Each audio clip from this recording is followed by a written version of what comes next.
நீங்க வந்து பார்த்தீங்கன்னா, Amazon, Flipkart, Meesho இந்த மாரி ஆப்ஸ்ல இந்த மாரி பிளாட்ஃபார்ம்ஸ்லலாம் பார்த்தீங்கன்னா, உங்களுடைய ப்ராடக்ட்ட ஒரு இண்டிவிஜுவலா, இண்டிபெண்டன்ட்டா நீங்க சேல் பண்ணிட்டு இருக்கீங்களா? கண்டிப்பா.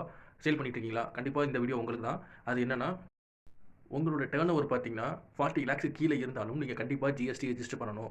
அதாவது அந்த இன்னும் அந்த லிமிட் ரீச் ஆகல, நம்ம ஜிஎஸ்டி பண்ண வேண்டாம், தேவையில்ல அப்படின்னு நினைச்சீங்கன்னா, கண்டிப்பா கிடையாது. இந்த பிளாட்ஃபார்ம்ஸ்ல நீங்க சேல் பண்ணீங்கனாலே கண்டிப்பா நீங்க ஜிஎஸ்டி ரெஜிஸ்டர் பண்ணி, நீங்க ஜிஎஸ்டி ஃபைல் பண்ண வேண்டியது அவசியமா இருக்கும். ஃபர்ஸ்ட் ஆஃப் ஆல் ஜிஎஸ்டினா என்ன அப்படின்னா, ஒரு செல்லர் நீங்கள் வந்து அந்த பொருளை உங்கள் கஸ்டமருக்கு விற்கிறீங்க.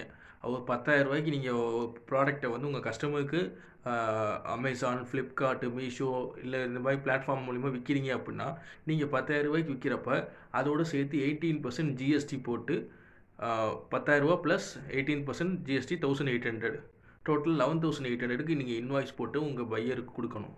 அவங்க உங்களுக்கு 11,800 பே பண்ணுவாங்க. அந்த பே பண்ணுறதுல 1,800 எடுத்து நீங்கள் ஜிஎஸ்டி டிபார்ட்மெண்ட்டுக்கு நீங்கள் ஃபைல் பண்ணுறப்போ பே பண்ணணும். அதே மாதிரி நீங்கள் வந்து அமேசான், ஃப்ளிப்கார்ட் இந்த மாதிரி பிளாட்ஃபார்ம் மூலிமா உங்கள் ப்ராடக்ட்டை விற்றதுக்கப்புறமா அமேசான், ஃப்ளிப்கார்ட் பேமெண்ட்டை வந்து டேரெக்டாக நீங்கள் வாங்க மாட்டீங்க. அமேசான், ஃப்ளிப்கார்ட் வாங்கி அது மொத்தமாக உங்ககிட்ட கொடுப்பான். அவன் மொத்தமாக அந்த பேமெண்ட்டை உங்ககிட்ட அமேசான், ஃப்ளிப்கார்ட் வந்து மொத்தமாக உங்கள்கிட்ட பேமெண்ட்டை கொடுக்கும்போது 1% டிடிஎஸ் பிடிச்சிட்டு தான் கொடுப்பான். அதுலேயும் 0.5 ப்ளஸ் 0.5 ஜிஎஸ்டி பிடிச்சிட்டு தான் ஐஜிஎஸ்டி பிடிச்சிட்டு தான் உங்ககிட்ட மீதி பேலன்ஸ் பேமெண்ட்டை கொடுப்பான். பிளாட்ஃபார்ம் அதாவது அமேசான், ஃப்ளிப்கார்ட் மாதிரி பிளாட்ஃபார்ம் வந்து பையர்கிட்டேருந்து வாங்கின பேமெண்ட்டை உங்களோட செல்லருக்கு பேமெண்ட் பண்ணும்போது அந்த பேமெண்ட்டை கொடுக்கும்போது டிசிஎஸ் அப்படி டேக்ஸ் கலெக்டட் சோர்ஸ்னு ஒன்று பிடிச்சி தான் கொடுப்பான். அந்த டிசிஎஸ்ன்னு பிடிக்கிறப்ப அந்த டிசிஎஸ்க்கு 1% ஜிஎஸ்டி ஐஜிஎஸ்டி பிடிச்சிட்டு தான் கொடுப்பான். இதுதான் ஓவரால் ஆன்லைன் பிளாட்ஃபார்முக்கான ஜிஎஸ்டி.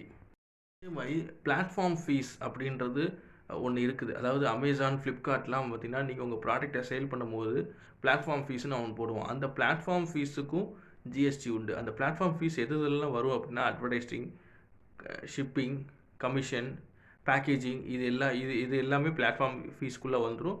இதுக்கும் ஜிஎஸ்டி கம்பல்சரியாக உண்டு.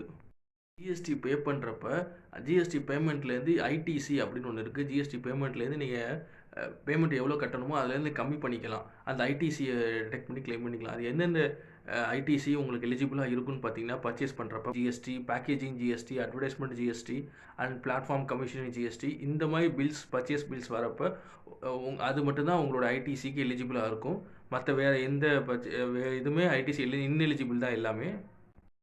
ஒரு ஆன்லைன் பிளாட்ஃபார்மில் நீங்கள் உங்கள் ப்ராடக்ட்டை சேல் பண்ணி நீங்கள் பிஸ்னஸ் பண்ணுறீங்க அப்படின்னா, அந்த அமேசான், ஃப்ளிப்கார்ட், மீஷோலலாம் பண்ணுறீங்க அப்படின்னா, இதோட பேசிக் கான்செப்ட் ஒரு பையராக ஜிஎஸ்டி பே பண்ணி ஒரு ஜிஎஸ்டியோடு சேர்த்து அந்த ப்ராடக்ட்டோட ப்ரைஸ் ப்ளஸ் ஜிஎஸ்டியோடு சேர்த்து அதை பே பண்ணி வாங்குகிறான். ஒரு செல்லராக நீங்கள் வந்து அந்த ப்ராடக்ட்டோட ப்ரைஸை ஃபிக்ஸ் பண்ணி ப்ளஸ் ஜிஎஸ்டியோடு சேர்த்து விற்கிறீங்க.